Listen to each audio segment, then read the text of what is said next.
जो भी बच्चे क्लास 12th में हैं, जिन्होंने भी ये चैप्टर पढ़ा होगा अभी, इलेक्ट्रोमैग्नेटिक इंडक्शन की अगर हम बात करते हैं तो ईएमएफ कब इंड्यूस होता है? जब कभी भी चेंज इन मैग्नेटिक फ्लक्स हो विद रिस्पेक्ट टू टाइम। अब अगर बात करें बेटा चेंज इन मैग्नेटिक फ्लक्स की, तो वो होता है आपका magnetic field into change in area या फिर change in magnetic field into area, कुछ भी दोनों में से चेंज अगर हो रहा है। तो यहाँ पर अगर हम बात करें क्वेश्चन के अंदर, तो मैग्नेटिक फील्ड आपकी वेरिंग है, ठीक है, it is changing with respect to time.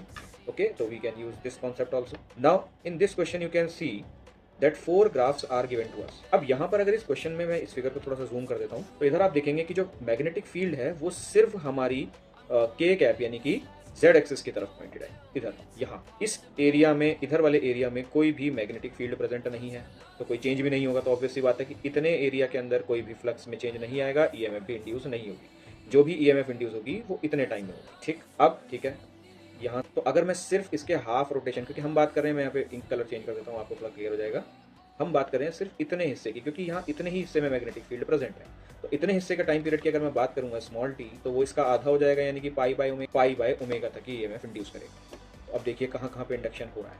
अच्छा, जिस टाइम पर ये कॉइल इस फेज पर होगी कॉस थीटा, ठीक है, तो अभी इस केस में तो थीटा 90 डिग्री है, तो कॉस 90 की वैल्यू कितना होती है? 0।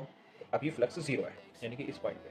ठीक, जब ये कॉइल घूम के इस पॉइंट पर आ जाएगी यहाँ, तो अभी इसका जो एरिया वेक्टर होगा और जो मैग्नेटिक फील्ड होगा उनमें ऑलमोस्ट 0 डिग्री का एंगल बनेगा। वेट फॉर अ सेकंड, ये मैं यहाँ रब कर देता हूँ, क्वेश्चन को रीफ्रेम कर लेते हैं। तो यहाँ आप देखेंगे कि इतने ही रीजन में सिर्फ आपका मैग्नेटिक फील्ड प्रेजेंट था, नहीं मिलेगा।